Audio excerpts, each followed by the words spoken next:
Dalawang kalalakihan ang inulat na nadakip ng pulisya na ang isa sa mga sospek ay dahil umano sa panunutok ng baril at makumpiskahan ng iligal na droga sa Mariveles, Bataan.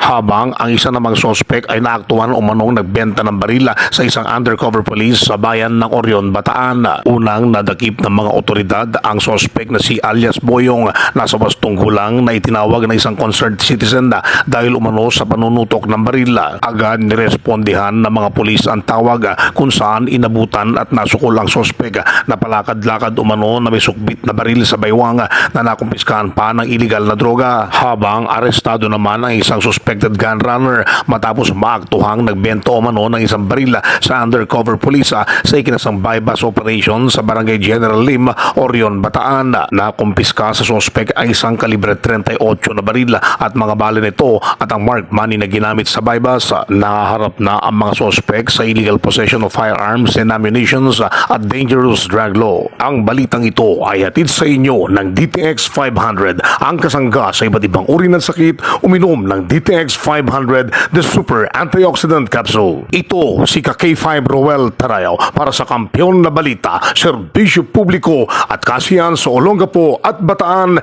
K5 News FM. K5 News FM. News FM.